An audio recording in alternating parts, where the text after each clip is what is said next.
బాగా జ్ఞాపకం పెట్టుకోండి నేను చెప్పే విషయం. మిగిలిన రోజులలో అయితే తప్పకుండా కొబ్బరికాయ కొట్టడం మంచిది. విఘ్నేశ్వర చతుర్థి నాడైతే కొబ్బరికాయ కొట్టడంతో పాటు దోసపండు నైవేద్యం పెట్టాలి. దోసపండు నైవేద్యం పెట్టకుండా విఘ్నేశ్వర చవితి వ్రతకల్పం చేయకూడదు. ఉండ్రాళ్ళు, కుడుములు అవి సరే, దానితో పాటు తప్పకుండా దోసపండు నైవేద్యం పెట్టి దోసపండు ముక్క ప్రసాదంగా అందరూ తీసుకోవాలి. అది విఘ్నేశ్వర వ్రతకల్పంలో అత్యంత ప్రధానం. ఎందువల్ల అంటారేమో, ఆయన గజముఖంతో ఉంటాడు. గజముఖంతో ఉన్న కారణం చేత ఉపాధి రీత్యా ఏనుగు లక్షణంగా దోసపండు మహాప్రీతిపాత్రంగా స్వీకరిస్తాడు. అందుకే దోసపండు తప్పకుండా నైవేద్యం పెట్టాలి. రెండు, దోసపండుకు ఒక ప్రసిద్ధి ఉంది. ఎప్పుడైనా సరే ఆయన బ్రహ్మజ్ఞానాన్ని పొందాడు, మోక్షం పొందాలి అని కోరిక ఉంటే దేనితో పోలిక చెప్తారంటే ఒక్క దోసపండుతోటి చెప్తారు. ఇంకా దేనితోటి పోలిక చెప్పరు. అందుకే ఓం త్రయంబకం యజామహే సుగంధిం పుష్టివర్ధనం ఉర్వారుకమివ బంధనాన్ మృత్యోర్ముక్షీయమమృతాత్ అని మృత్యుంజయ మహామంత్రం. అందులో దోసపండు తీగ నుంచి విడిపోయినట్లు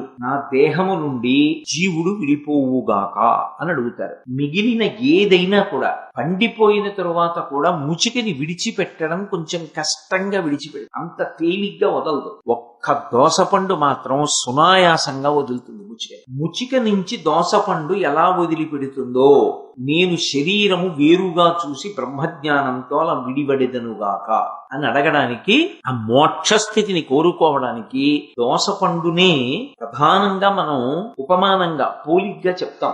అందుకే అంతటి స్థితిని ఇవ్వగలిగిన వాడు కనుక చిన్నదాన్ని పుచ్చుకుని ఎక్కువ ఫలితాన్ని ఇస్తాడు.